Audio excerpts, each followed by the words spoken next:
Hi, I'm Dr. V. And I'm Dr. A, two docs on a mission to answer your burning questions about burning sensations and all things science. This is What the Woo. So what do you think about that conference I dragged you to last Friday? Okay, I gotta be honest. I really didn't want to go at all. I know. I mean, like, if I didn't make that clear by my passivity. But yeah, I didn't want to go. And I was like, God, I don't want to be around influencers all fucking day. And then I got there and I actually kind of hated myself a little bit because I was like, gosh, I love this. Like, Yeah. it was a good day.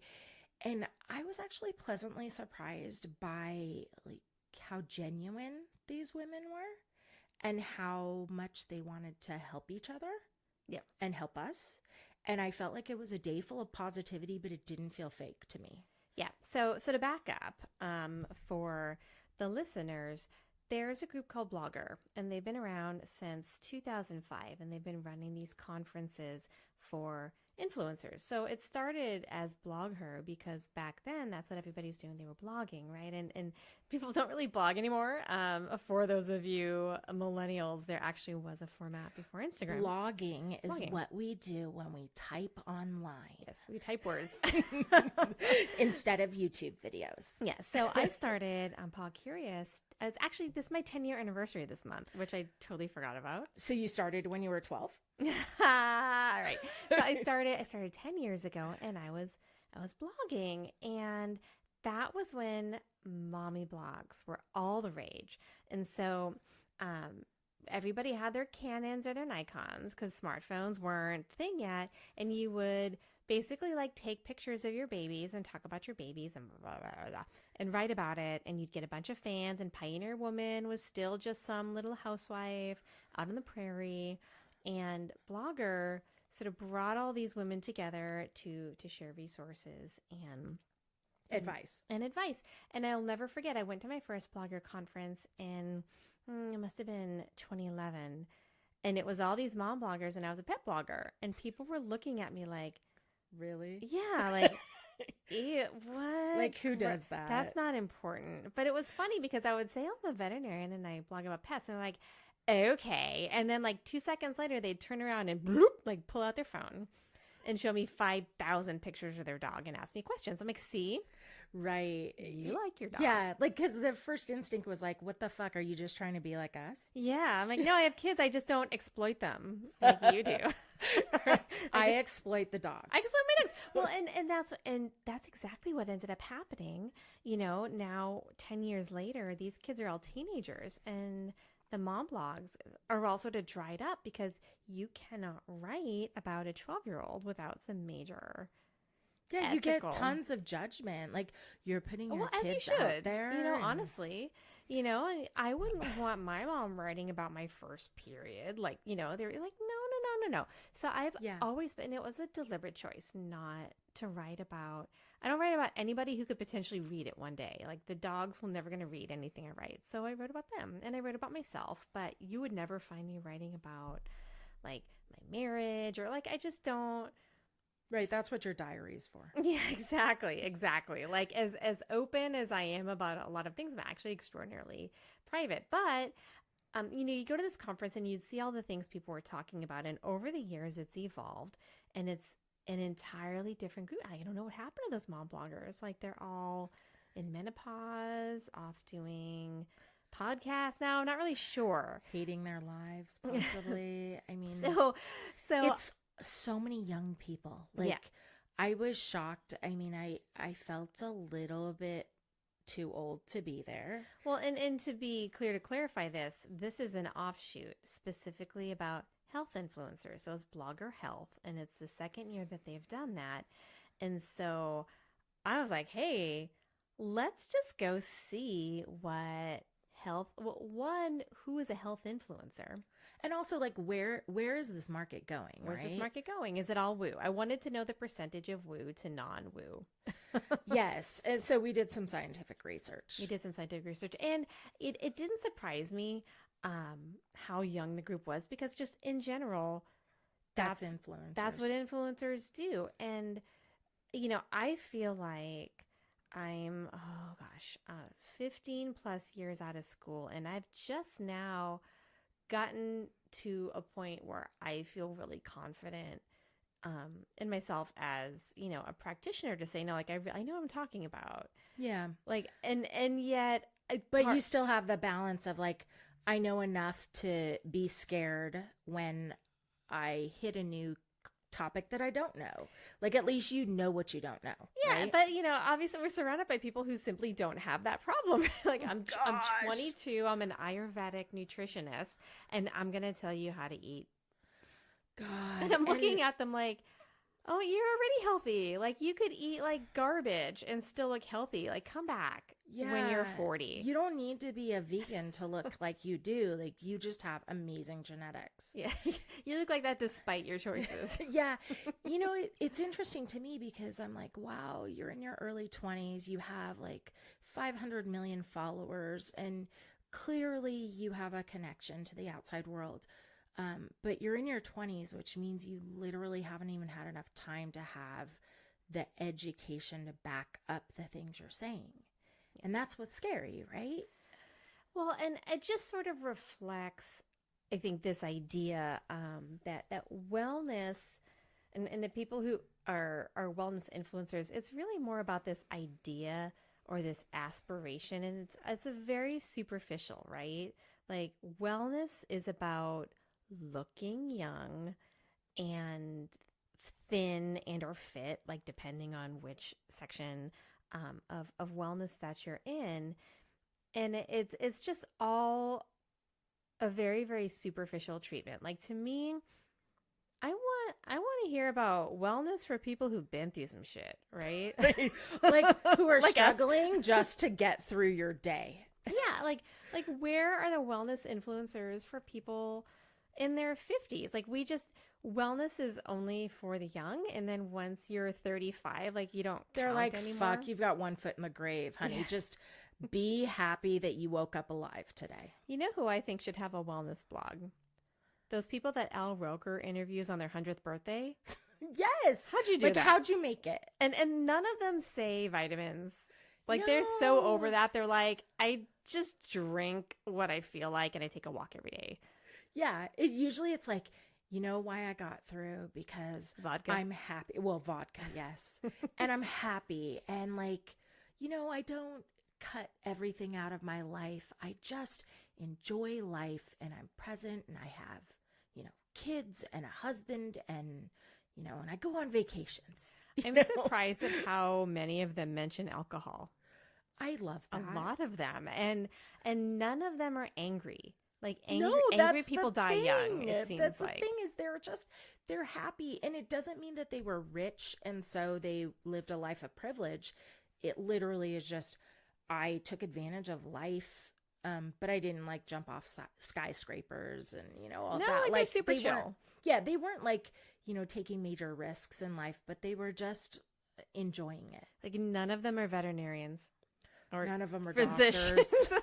Physicians as a whole die in like their 50s. We're all very angry. I literally have 1.5 feet in the grave, I think. So, yeah, like, I think, if you're really going to be talking about wellness, we need to be talking about it in a little bit more of, like, when I talk about like functional wellness, like, not in a naturopathic way, but like, how do you function? Yes. Like, not in the, how many times do you see your chiropractor and your, acupuncturist, but like, how do you get through your day? Yeah. And it was interesting because I would say probably 90% of the people there were in their 20s, early 30s. But how old were the speakers? Well, it depends. Mostly our age. Yeah. I mean, there were some younger, the influencers were younger, but the experts were older. Yes. But they weren't the influencers, which is kind of funny. Right. Well, there was the that CEO, one doctor who was like 80. Oh, the OB-GYN. Dr. Ruth. Yes, who was working for Vagisil and had amazing things to say. And I kind of aspire to be her one day. No, she was great. That CEO who won the pitch contest, She was our age. She was our age, and she's doing amazing things, and she was so humble. And that's what I loved about her. I ran into her in the bathroom. I think I might have mentioned. Well, and okay, let's talk about that's wellness for people who've seen some shit. She was making basically like her whole premise was incontinence, right? Yes, Like a product and it was so funny. She invented a stick-on urinary incontinence pad that is super low profile and just literally goes over your urethra. And it was funny because she's like, so who here has actually like ever peed themselves or worried about peeing themselves? And the it room was like silent. 3 of us. It was like crickets. And everybody over 35 is like, oh yeah. Who has over 35, 3 of us. Yeah, exactly. All 3 of us were like, uh-huh. And it was so super uncomfortable. And the other pitch contest things were like, how to make friends. And I think there was an app For vitamin, like a vitamin app. Yeah, and I'm not saying they weren't good. They were really interesting and lovely, but I was so happy to see that Jenna won for her urinary incontinence thing because, she's dealing with real fucking life. And a lot of the wellness stuff doesn't, I guess. Yeah, sort of like the circle, yes. And I just loved also that, she'd been working hard at this, right? And she's pounding the pavement trying to get, funding for her business. And then she comes here and, she won and that was great for exposure and for, the money that's going to be put into her business. It's like a Shark Tank thing. Yeah, but I just love that she was real. Well, and I think, God bless her for taking that on because like you said, it is taboo. I mean, it's even taboo among women. Like try bringing men into the conversation and it's like crickets. Like she probably gets a lot of doors slammed in her face by people who are like, I don't want to have this discussion with you. Can you imagine what it's like for her to go to the local bank that's run mostly by men to ask for a small business loan? That's why she's in these pitch contests. Exactly. Right? That's the thing is like, I wonder about that. She's probably hit so many struggles and speed bumps in her career, yet she's still staying positive and she's still pushing through because she believes in her product and she should because it's desperately needed. Well, and she believes in this audience who's worthy of having, a need met. And even here in the health influencer sphere that is geared towards, wellness that's circled around looking well as opposed to actually being well, that she has, that this product is, I think, pretty revolutionary. And then, the main sponsor that we saw up there is Vagisil, right? And so they're all talking about breaking this taboo about the vagina. And again, they're up there and like, rah, rah, everybody say vagina. And everybody's like, I don't want to. I know. I feel like it was like you and I were like, heck, vagina. Awesome. Now, can we go back to coconut oil? I'm very uncomfortable right now. I know. And, certainly like, I feel like I'm unique, right? Because I'm saying anatomical words about genitalia all the time in my other jobs. But I feel like that shouldn't be unique, right? And it shouldn't be weird that we have to mark explicit on our podcast because we talk about vaginas or clitoris or penis. I know. Oopsie, this one's getting an E mark too. We're never getting sponsored. Yeah, but right, like those are anatomical words. I was not speaking in colloquialisms. I wasn't using vulgarity. Yeah, you should have said woo-woo, and then we would have been okay. Right? Your hoo-ha. It's hoo-ha day. Your privates. Yes. No, come on, people. Let's use words. And, and I thought there was another irony of the day, even though I got to back up. I full on love the day. But the irony was, we were given these huge swag bags when we checked in. Mm-hmm. And then there were also lots of booths to go to at all of the breaks, our networking breaks, who also gave us amazing stuff. The swag was incredible. I'm wearing the socks right now. God, these socks are amazing because I'm wearing them too. It's Point? Something like that. I've never had socks like this. They're like little hugs. They're little hugs for your feet. Okay, now from a wellness perspective, this socks I don't think you understand until you get older what it is to have warm feet. No, but As warm, comfortable feet. Right. That's the thing. Yeah. So, I mean, like, I feel bad even complaining about my cold feet because as we are recording this, it's like minus 5 million in Chicago. Yes. And Yeah, it's we're in San it's like Diego. 58 and I need socks. Well, I mean, I have to admit, the room we record in is very cold. It's, oh my God. I actually have to like sometimes put on a light sweatshirt. Before you come over, I turn on the space heater for 2 I noticed. hours. It's so nice. Thank you. But anyways, like back to the swag. I pulled it all out when I got home at 11 p.m. from my drive from Los Angeles.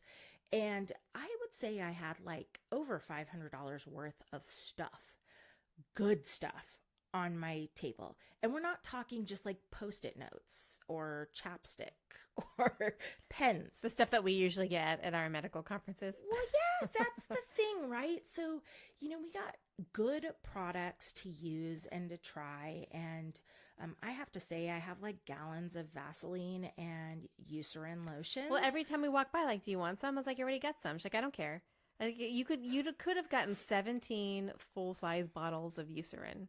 Yes, and I did. Which probably would have, I mean, that alone was worth the price of admission. Like, I know. And you are. from a girl who has some eczema, let me tell you. I love me some Eucerin. Yeah.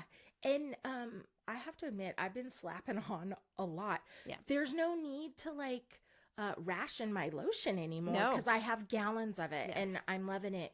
But it kills me, right? Because I was talking with another friend of mine, telling her how many great things I got at this conference. And she's like, oh, we don't get stuff like that at our conferences. And I was like, oh, well, at the medical conferences, we don't either. There's laws against it. And Yeah. she's like, what? We don't have laws. I was talking with a veterinarian who was like, no, we don't have those laws. Right. And I was like, well, have you heard of the Sunshine Act? Like, it's literally targeted at us physicians. So now, we get chapstick and Kleenex. And, if we're lucky, we'll get a USB drive. But it's only like, 8 gigs. Yeah, the healthy on days of pharmaceutical companies coming in and like buying ridiculous things for their clients. Like, Dude, that's... I don't even get a dinner at Ruth's Chris anymore. Yeah. And damn it, like, I like that because primary care physicians, we cannot afford a steak dinner. we get the chicken. Exactly. And now I can't even get that because of legislators, because they think if I get a steak dinner, I'm going to prescribe inappropriately. Okay, well, I have a brain and I also have a license that I need to protect. And so, I would never do that. But okay, there's clearly some projection going on there because they Right. get, influenced by all the people that are campaigning. And the lobbyists. The lobbyists, yeah. They have, theoretically, right, federal employees have very, very strict rules about what they can or can't accept. Now, we all know that they've got a bajillion ways of getting around it, which they can and do, and sometimes it's enforced and sometimes it's not. But it's very, very funny to me that everybody's like laser focused on physicians, quote unquote, big pharma, and yet I was talking to somebody in the tech industry who's like, oh yeah, like these sales guys, like, in order to close a deal, they'll buy somebody's wife plastic surgery. Like, it's no, like that. Are you kidding me? No. I'm like, oh, I can't I even need to get my husband a tech job. I know. I'm like, well, my husband works in tech and he's never gotten me plastic surgery. Well, maybe he's not talking to the right people. I guess not. I mean, and clearly you don't need it, but I could use some lipo in a couple places. I would not turn down some free Botox. Seriously. I'm just saying.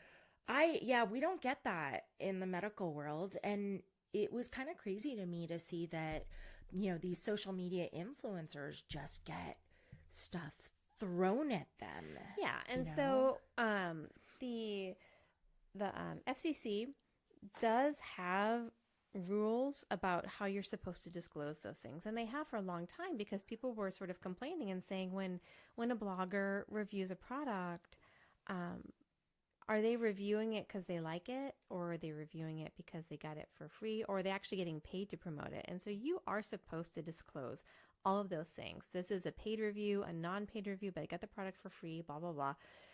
when you wrote a blog, right, like a 700-word blog, you had some real estate to say all those things. Now on Twitter and on Instagram, they don't have nearly as much space. And so there's all these rules. That's why you're supposed to have hashtag ad, which means you get paid for it.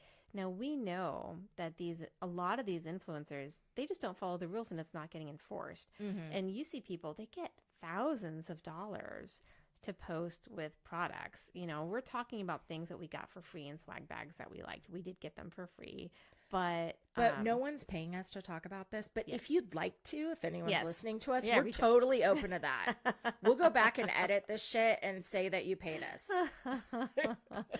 Oh man. But you know, I've always been, But I'm not desperate. Totally not. Yeah, it's kind of a slap in the face, you know, for me. I've had this blog up and I've always been really conscientious about, like, I'm not going to review something just because you're trying to throw, like, I don't know, a $50 gift card at me.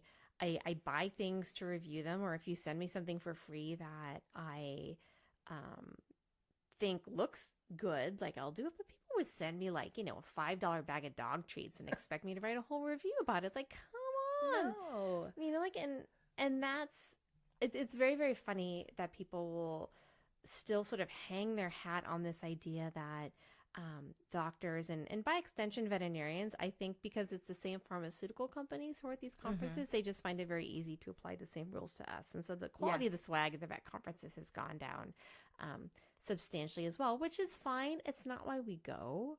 You know, but if there's a company, and it's usually a non-pharmaceutical one, like, right, it's somebody who finances veterinary procedures or something, and they'll have like a Build-A-Bear, a stuffed animal or something. It's like a $10 Build-A-Bear, and the line, it'll be like, you know, going to see Michael Jackson in '86. You know, it's going around outside the front of the conference center. It's like, it's $10. You can't afford. You could actually walk to the Build-A-Bear across town, buy a Build-A-Bear, come back, and still have only moved up 3 places in line.